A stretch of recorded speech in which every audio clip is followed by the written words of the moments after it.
Hello, my name is Chris, and today I would like to talk about how you can use a combo chart to make your point. Imagine that you're an administrator at a fictional post-secondary institution, and you've been increasingly concerned about the cost of tuition at the university. To gain a better understanding of the situation, you created a combo chart that tracks the cost of tuition compared to the money spent on wages and benefits for the university's faculty and administrative staff. At the top of the chart is the title, and the source of the data is on the bottom right. Also, a legend is needed to identify the cost of tuition as well as the cost of the faculty and administrative staff. This combo chart also has two separate scales. The left side is the cost of tuition, and the right side is the cost of people working at the university.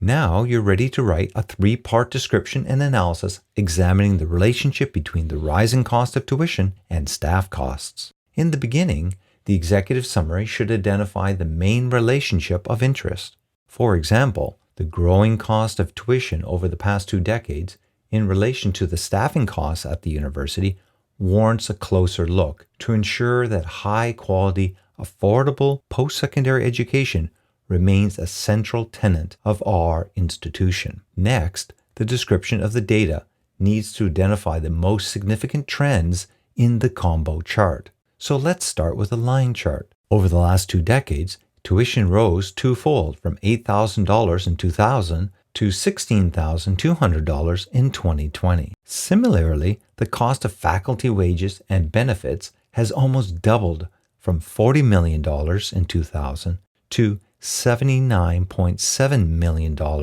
in 2020. The cost of administrative staff has also jumped 2.5 times, with $26.1 million spent on wages and benefits in 2020. Now comes your call to action. Are increased staffing costs a source of concern?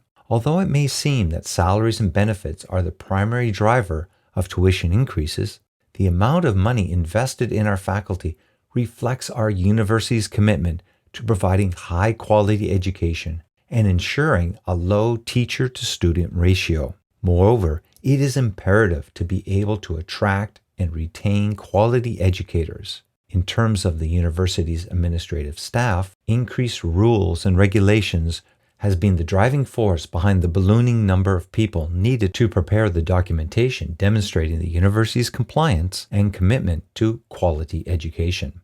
In summary, a combo chart is an effective way to explore the relationship between different variables that share the same x-axis. The combination of a line and column chart also quickly allows for the identification of any trends that occur over time. Thanks for your time, and I look forward to discussing another way to visualize data so that you can make your point.